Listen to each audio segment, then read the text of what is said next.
David pushed his apartment door open and dropped his heavy backpack on the floor.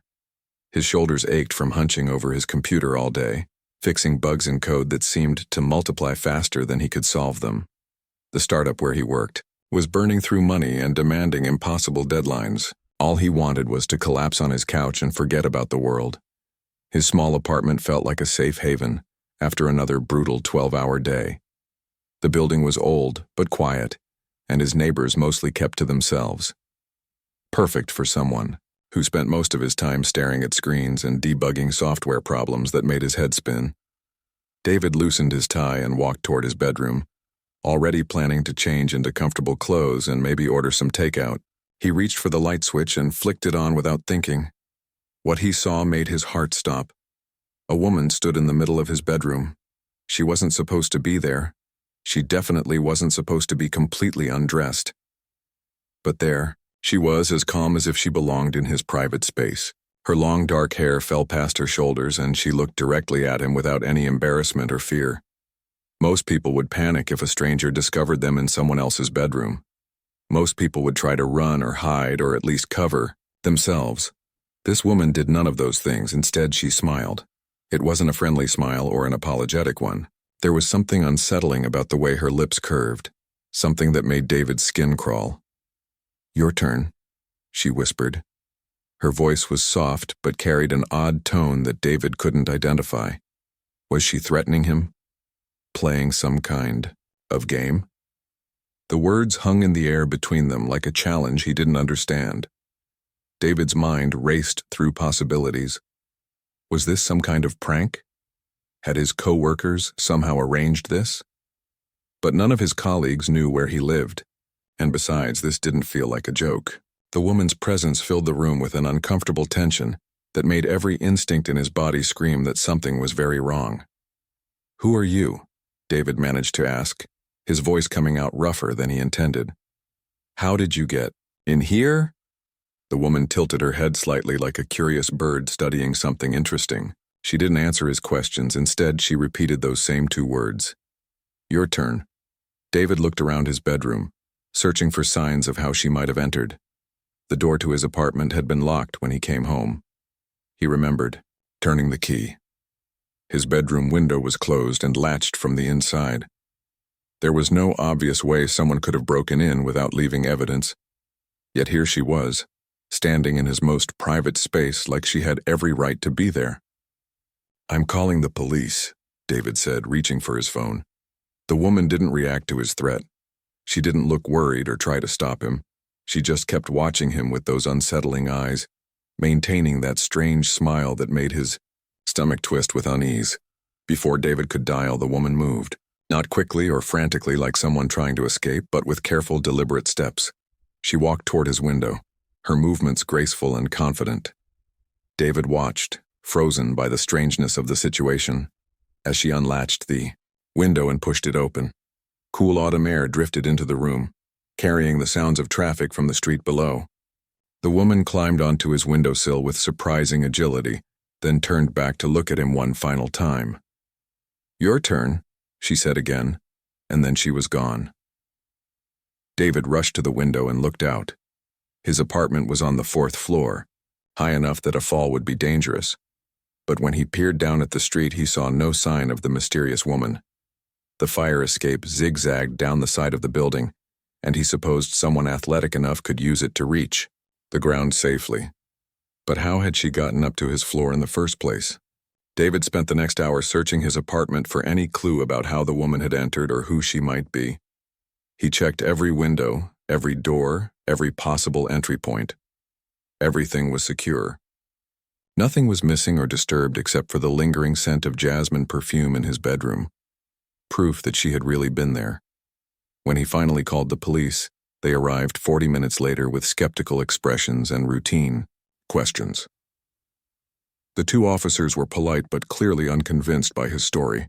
They walked through his apartment, checked the locks, and examined the fire escape outside his window. No signs of forced entry, the older officer concluded. "You sure you don't know this woman? Maybe she had a key from a previous relationship?" David insisted he had never seen her before, but he could tell the officers thought he was hiding something. People didn't just materialize in locked apartments. There had to be a logical explanation, even if David couldn't figure out what it was. After the police left, David sat alone in his living room trying to make sense of what had happened. The woman's words echoed in his mind. Your turn. Turn. For what? What kind of game was she playing, and why had she chosen him?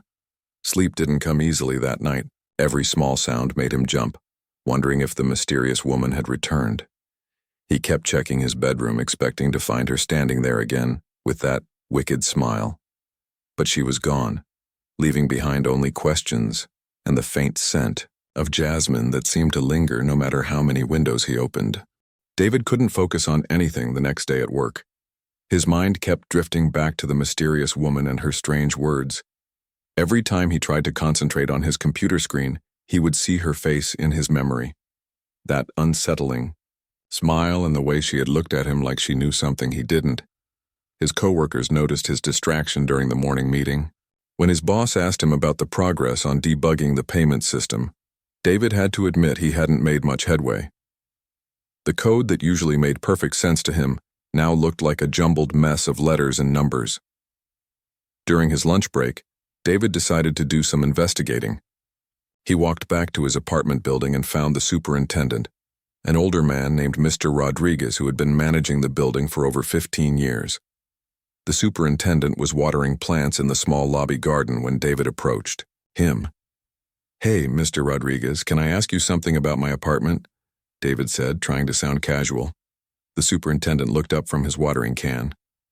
Sure, what's on your mind? Has anyone else ever complained about strange things happening in apartment 4B? Like people breaking in or weird occurrences? Mr. Rodriguez paused for a moment, his expression becoming guarded. Why do you ask? Having problems? David decided, to be honest. Someone got into my apartment yesterday, a woman I'd never seen before. The police couldn't find any signs of forced entry, but I know she was there. The superintendent set down his watering can and looked uncomfortable. You know, now that you mention it, you're not the first tenant in that apartment to report strange things. The guy before you moved out after only 3 weeks said he kept finding evidence that someone was getting into his place while he was at work. This got David's attention. What kind of evidence? Things moved around, he said. Nothing stolen, just repositioned, like someone was sending him a message that they could get in whenever they wanted. Before him, there was another tenant who lasted about a month. Same complaints, feeling like someone was watching him, finding signs that his privacy had been invaded. David felt a chill run down his spine. How many previous tenants reported these problems? Mr. Rodriguez scratched his head. Over the years, maybe 5 or 6. All single guys, all in their 20s or 30s. All moved out suddenly without much explanation. I always figured it was just coincidence, you know. Young professionals get spooked easily in old buildings, but David was beginning to think it wasn't coincidence at all. That evening, he returned to his apartment with new determination. If someone was targeting tenants in his specific unit, there had to be a pattern he could discover. David was good at finding patterns. It was what made him successful at debugging complex software problems. He started by examining every inch of his apartment more carefully than the police had. In the bedroom, he noticed something odd about the floorboards near his dresser. One board seemed slightly raised compared to the others. When he pressed on it, it gave way slightly, as if there was a hollow space underneath.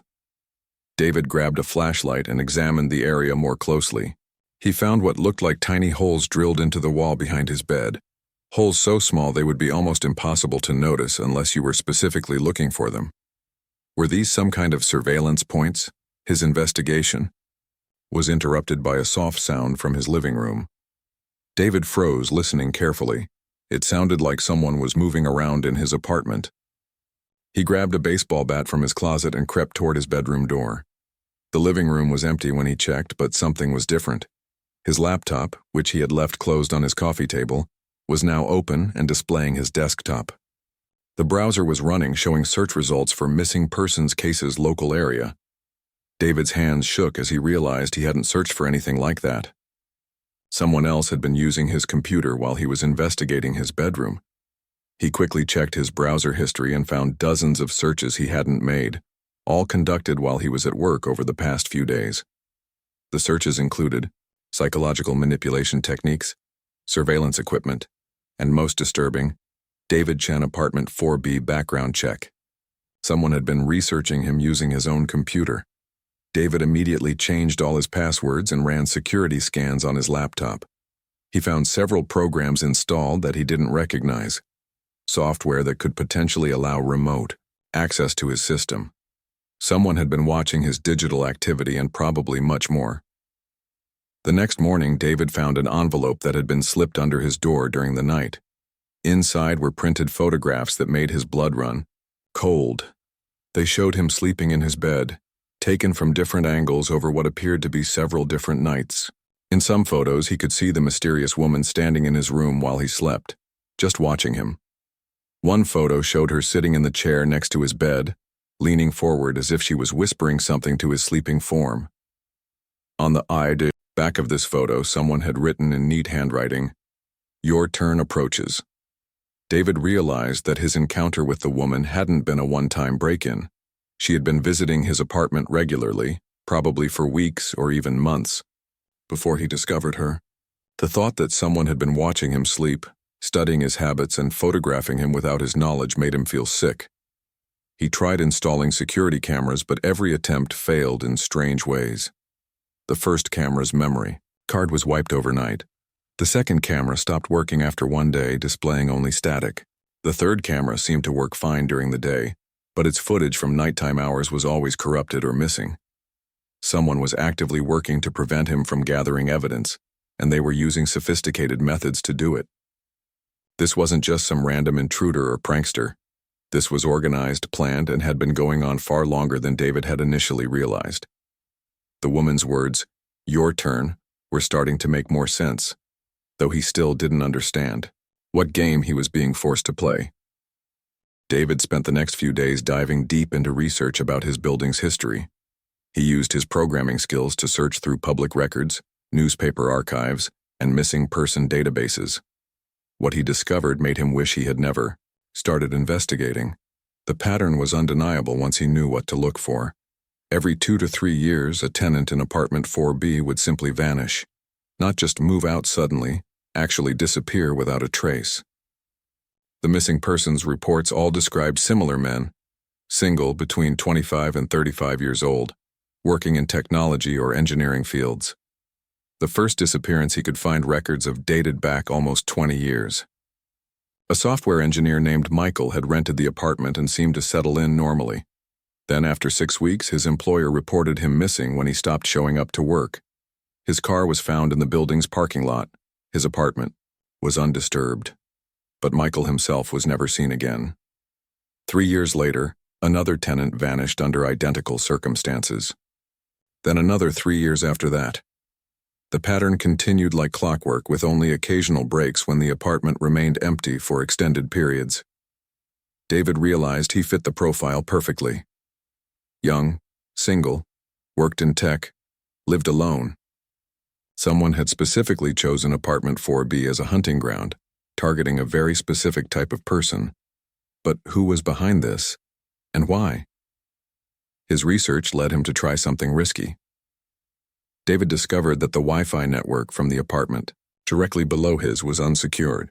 Late one night, he managed to connect to it and found something that chilled him to the bone.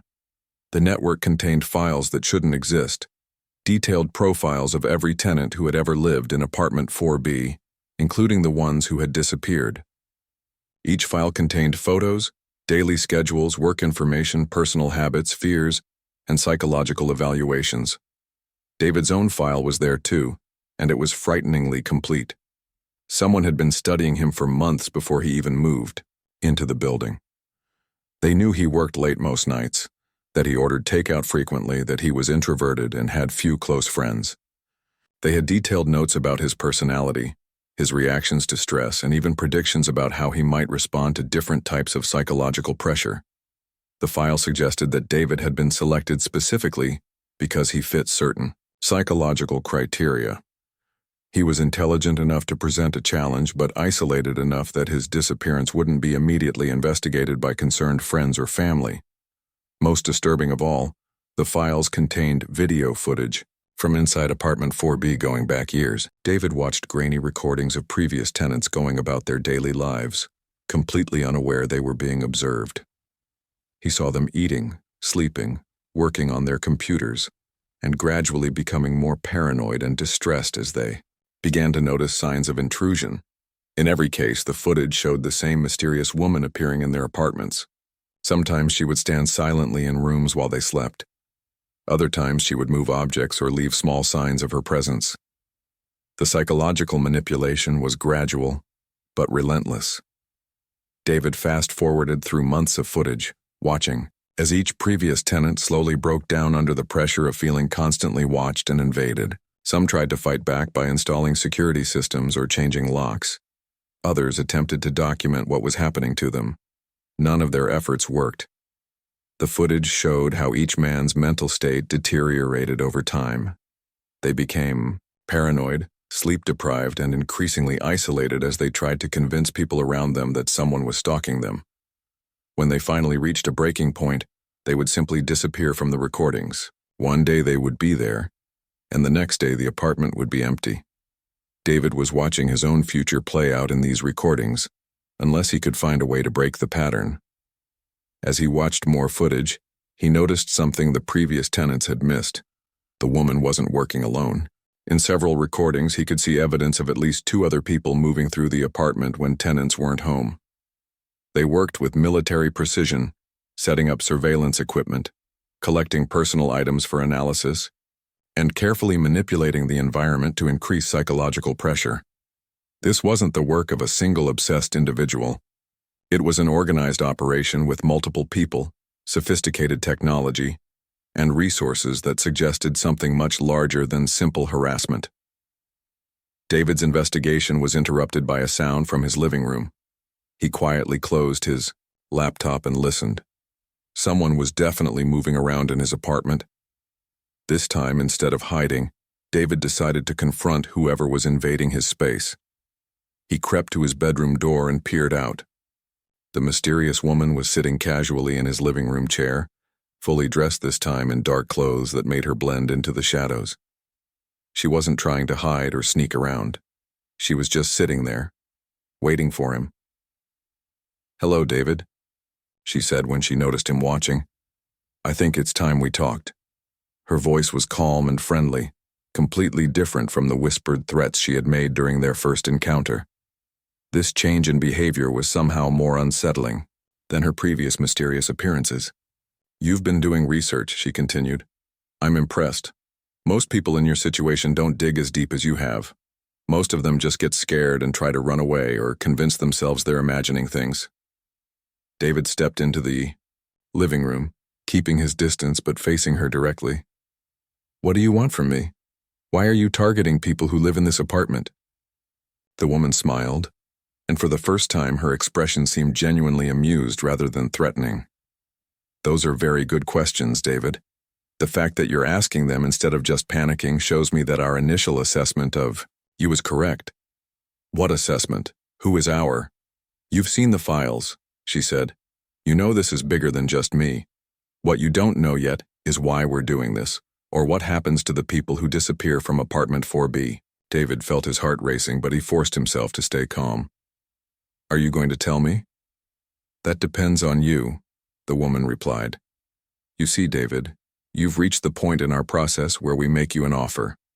The same offer we made to all the others. Some of them took it. Some of them didn't." "What kind of offer?" The woman leaned forward in her chair. "The offer to stop being a victim and start being a participant instead." David stared at the woman sitting in his living room chair. Her casual demeanor was more frightening than any threat she could have made. She spoke like they were old friends catching up, not like someone who had been terrorizing him for weeks. "My name is Elena," she said, settling back into the chair like she planned to stay for a while. "I know this has been confusing for you. Most people in your situation feel overwhelmed when they reach this point." "What situation exactly?" "David." asked, remaining standing near the doorway in case he needed to run. Elena smiled patiently. You're being evaluated, David. Everything that's happened to you, finding me in your room, discovering the surveillance, learning about the previous tenants, it's all part of a very carefully designed process. David felt his stomach drop. Evaluated for what? For recruitment, Elena replied simply. You see, there's an organization that needs people with very specific skills and psychological profiles. We need individuals who can think clearly under pressure, who can solve complex problems even when they're being psychologically manipulated, and who can adapt to situations that would break most people. She gestured around his apartment. This building is one of several testing facilities we operate. Apartment 4B has been our most successful location for identifying candidates who meet our criteria. David's mind raced as he tried to process what she was telling him. You're saying all of this was some kind of job interview? In a way, yes, but much more intensive than any normal interview process. We needed to see how you would react when your sense of safety and privacy was completely destroyed. We needed to know if you would panic and run or if you would stay and fight back with intelligence and determination. Elena pulled out a tablet and showed David a detailed report with his name at the top. Your responses have been exceptional. When you found me in your room, you didn't attack or flee immediately. You tried to understand the situation. When you realized you were being watched, you didn't just change the locks and hope for the best. You investigated systematically and discovered information that most people would never think to look for. David looked at the report, which contained detailed analysis of every action he had taken over the past few weeks. Someone had been studying not just what he did, but how he thought and made decisions under stress. The previous tenants, David said slowly. What happened to them? The ones who passed our evaluation were offered the same choice I'm offering you now. Join our organization and use your skills for work that pays extremely well, but requires complete discretion. Those who accepted are living comfortable lives in new identities, doing work that matches their abilities. And the ones who didn't pass? Elena's expression became more serious. Some people break under the psychological pressure before we can complete the evaluation. They require relocation to facilities where they can receive the help they need to recover from their experiences. Others pass the evaluation, but refuse our offer. What happens to people who refuse? That's more complicated, Elena admitted. People who know about our testing process and refuse to join us create a security risk. We can't simply let them return to their normal lives and potentially expose our operations. David felt a chill as he understood the implied threat. So, my choices are join you, go insane, or disappear completely. I prefer to think of it as an opportunity, Elena said. The work we do is challenging and important. You would be part of something bigger than yourself, using your skills in ways that could make a real difference in the world. What kind of work? Elena stood up and walked to his window, looking out at the city lights. Corporate intelligence, government consulting, private investigation of sensitive matters. The kind of work that requires people who can operate effectively even when they're being watched, threatened, or psychologically manipulated. Skills you've already proven you possess. David thought about everything he had discovered over the past few weeks. The systematic surveillance, the psychological manipulation, the way Elena and her associates had infiltrated every aspect of his private life. It was sophisticated and well-funded, suggesting an organization with significant resources and reach. How long do I have to decide? He asked. The evaluation period is almost over, Elena replied. You've demonstrated the intellectual capabilities and psychological resilience we're looking for. Now we need to know if you're willing to use those qualities in service of our objectives. Elena walked back to where David stood and handed him a business card with only a phone number printed on it. You have until tomorrow night to make your decision. Call this number and leave a message saying either yes or no. That's all you need to say. And if I say no? Then you'll discover what happened to the previous tenants who made that choice, Elena said matter-of-factly. I hope you choose differently. You have potential that would be wasted in any other situation. David looked at the card in his hand. The paper felt expensive and heavy, suggesting this wasn't some small-time operation. How do I know you're telling the truth about any of this? How do I know the work you do is legitimate and not something harmful? Elena paused at his door before answering. You don't. That's part of what makes this decision so important. You have to choose based on incomplete information, just like you'll have to do in the work itself if you join us. She opened his door to leave, then turned back one final time. I will say this, David. The people who choose to work with us are generally much happier than the people who choose to work against us. Think about that when you make your decision. After Elena left, David sat alone in his living room staring at the business card. Everything she had told him could be lies designed to manipulate him into compliance, or it could be the truth, which meant he was facing the most important decision of his life. He thought about the missing tenants and wondered which ones had said yes and which ones had said no. Were the people who joined this organization really living better lives, or were they trapped in something they couldn't escape? David realized that Elena herself might be an example of what happened to people who got involved with this organization. She seemed competent and well-trained, but was she truly free to make her own choices? Or was she just another person caught in a system she couldn't leave? The business card felt heavy in his hand as he considered his options. Tomorrow night seemed both too far away and not nearly enough time to make such a life-changing decision. David spent the entire next day in a state of nervous energy that his co-workers definitely noticed. He couldn't concentrate on debugging code when he was trying to debug his own life situation. Every few minutes, he would touch the business card in his pocket and feel the weight of the decision he had to make. But David had been busy doing more than just worrying. For the past week, ever since he had discovered the surveillance files on the neighbor's network, he had been working on a plan that Elena and her organization hadn't anticipated. David's strength had always been in finding patterns and solving complex problems by breaking them down into smaller, manageable pieces. He had approached the situation the same way he would approach a complicated software bug, by gathering as much information as possible and looking for weaknesses in the system. While Elena thought he was just passively discovering information about their operation, David had actually been systematically documenting everything, every surveillance camera location, every access point they used, every piece of technology he could identify. He had traced their digital footprints and discovered far more about their organization than they realized. Using his programming skills, David had created multiple backup copies of all the evidence he had gathered: the surveillance footage, the tenant files, the missing person connections. Everything was stored on secure servers with automatic upload schedules. If anything happened to him, the evidence would be released to journalists, police departments, and federal investigators simultaneously. More importantly, David had identified several key members of the organization by tracing digital signatures and cross-referencing building records with employment databases. Elena wasn't just a recruiter.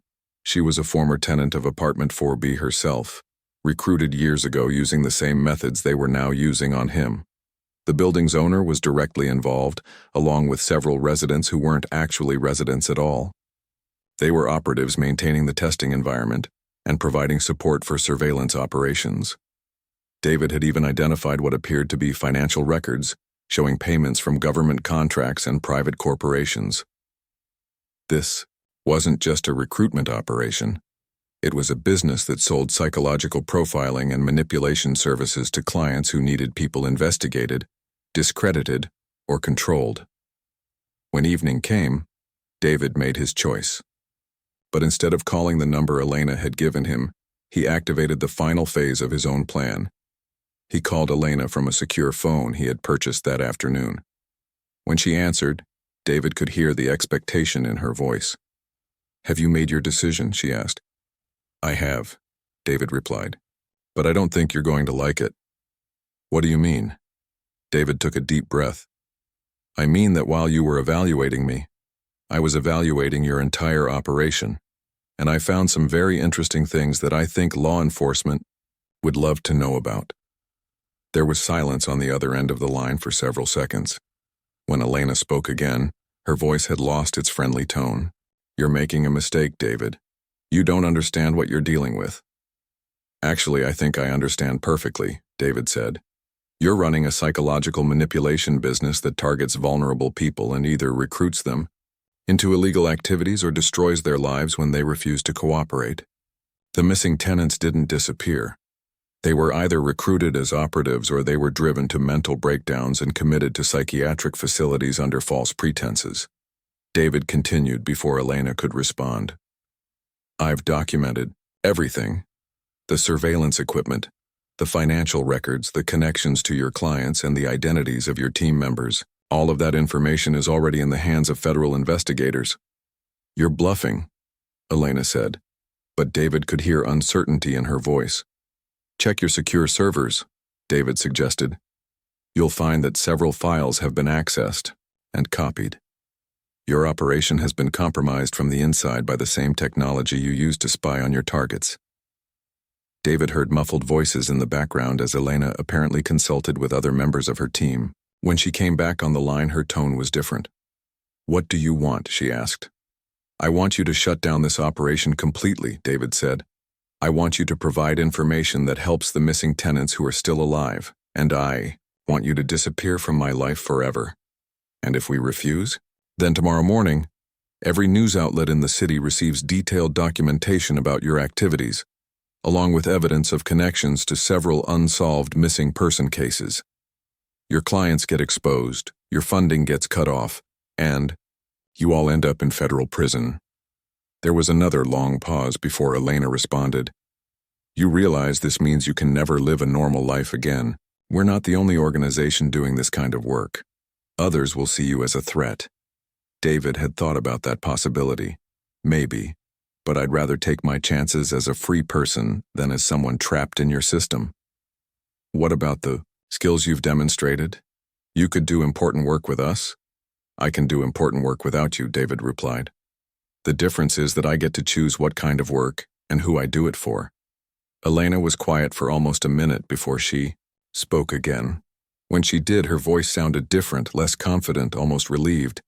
You know, David, in a strange way, I'm proud of you. In all the years I've been doing this work, no one has ever turned the tables on us like you have. Does that mean you'll cooperate? It means I'm tired of being trapped in this system myself, Elena said quietly. I was recruited just like you were years ago. I thought I was making a choice, but I realize now that I've been as much a prisoner as anyone else. Over the next several hours, Elena provided David with information that helped authorities locate several missing individuals and shut down multiple testing sites. The organization's leadership faced federal charges, and their government contracts were terminated. David moved out of apartment 4B the following week, but not before leaving a detailed warning hidden in the apartment's walls for any future tenant who might be curious enough to look for it. Elena disappeared after cooperating with investigators, but she left David a final message. Thank you for showing me that there was another choice. I hope I get the chance to make better decisions from now on. 6 months later, David received a postcard from a city across the country with no return address. On the back, someone had written simply, "Living free. Thank you." David kept the postcard as a reminder that sometimes the best way to win a game is to change the rules entirely. He had turned what was supposed to be his destruction into his liberation, and in doing so, he had helped free others who were trapped in the same system. The experience changed him, but not in the way Elena's organization had intended. Instead of breaking him down, it had shown him strengths he didn't know he possessed and taught him that even the most sophisticated forms of control have weaknesses that can be exploited by someone determined enough to look for them.